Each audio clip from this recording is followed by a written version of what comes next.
Oke, Assalamualaikum warahmatullahi wabarakatuh. Waalaikumsalam. Perkenalkan, kita dari kelompok 5.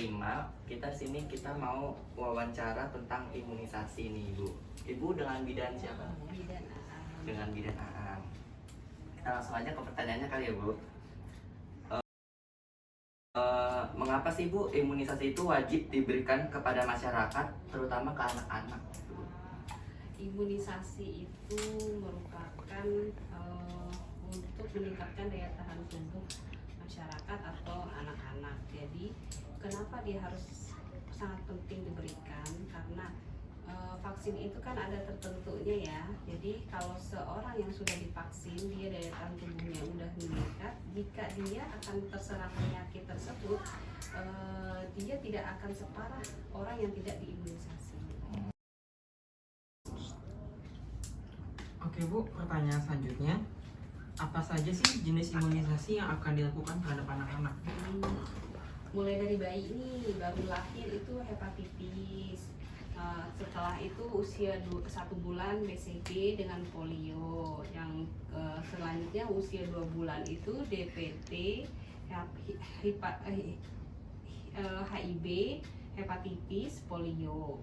Nah, ada yang terbaru sekarang itu PCV.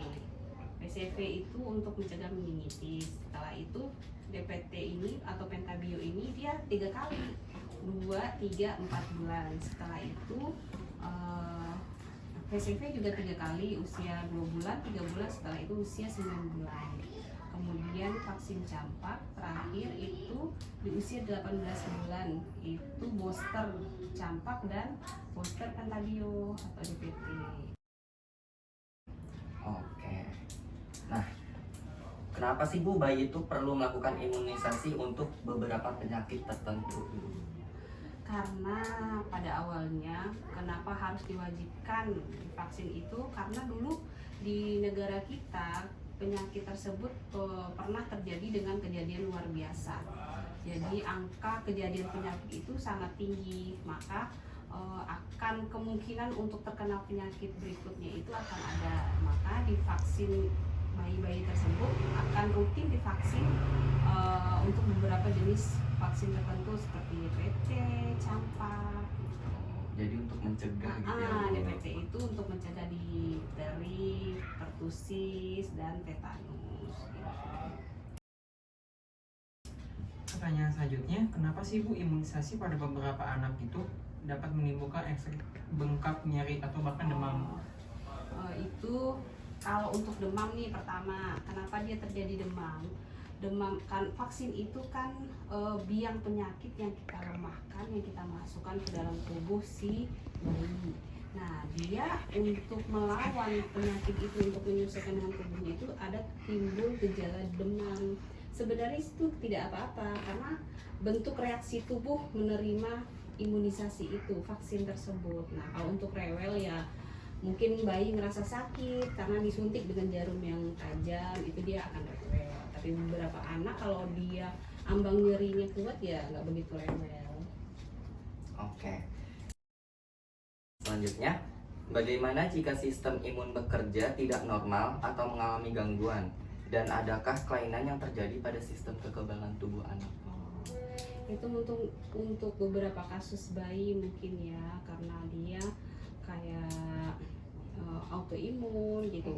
Pasti sebelum dilakukan vaksin itu akan dilakukan pengecekan awal ya. Kalau seandainya si bayi itu mempunyai gangguan imun untuk vaksin tertentu ya mungkin tidak akan diberikan atau akan dikhususkan dengan konsultasi yang rutin. Oke. Pertanyaan selanjutnya, jenis vaksin apa sih Bu yang biasanya dipakai atau digunakan untuk mencegah flu pada anak? Itu biasanya ada bayi di usia 6 bulan. Untuk sekarang kalau yang kayak gitu ya, vaksin itu di luar vaksin dasar wajib ya. Jadi itu untuk alternatif atau pilihan bagi ibu yang di luar daftar vaksin rutin dan wajib dari pemerintah. Itu biasanya di usia 6 bulan sama 1 tahun. Itu vaksinnya influenza dengan beberapa merek dagangan. Selanjutnya, Dampak apa yang terjadi jika jadwal imunisasi itu nggak sesuai Bu sama jadwalnya?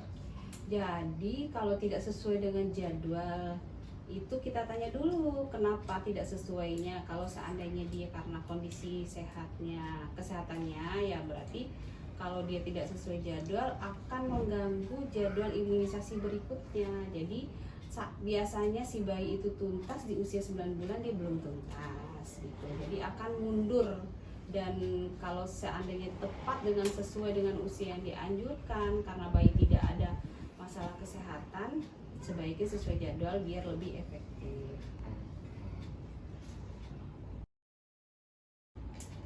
Pertanyaan selanjutnya, bagaimana cara membedakan vaksin yang asli dengan yang palsu?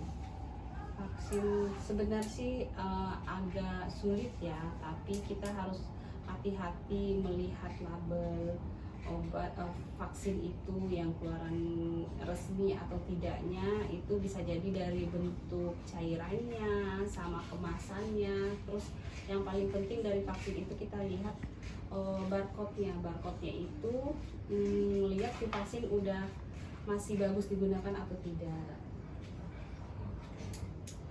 Nah, selanjutnya, jika orang tua hanya memberi vaksin imunisasi sekali seumur hidup, apa ada efek sampingnya nggak Bu ke balitanya?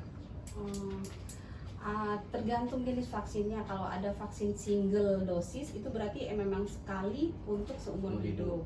Ada itu yang mengaturannya begitu. Misal kayak vaksin BCG itu kan sekali aja ya di usia 1 bulan.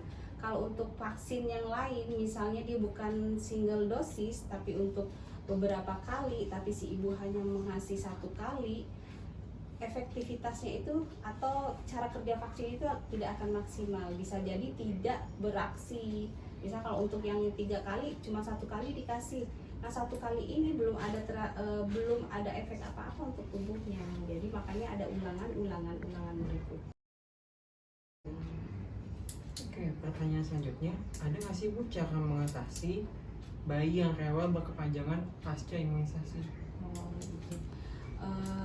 Kalau bayi rewel berkepanjang setelah imunisasi itu kita lihat dulu dia rewelnya kenapa, apakah karena ada bekas suntikan yang bengkak atau memang kondisi bayinya itu demam. Nah itu kembali lagi bonding ibu dengan bayinya. Cara mengatasinya itu kalau bayi yang habis diimunisasi, kalau dia ngefek untuk demam ya kita kasih obat penurun panas. Tapi kalau seandainya dia ada terjadi pembengkakan di tempat imunisasi ya jadi kita kompres. Jadi setelah bayi imunisasi kita harus observasi itu bayi, dan ibu harus lebih bijak untuk mendekatkan mengasuh anaknya biar anaknya tidak rewel. Oke, jadi segitu aja Bu pertanyaan dari kita. Terima kasih sudah menjawab pertanyaan-pertanyaan kita. Minta maaf juga karena udah mengganggu waktunya. Jadi sekian saja videonya. Wassalamualaikum warahmatullahi wabarakatuh. Waalaikumsalam warahmatullahi wabarakatuh.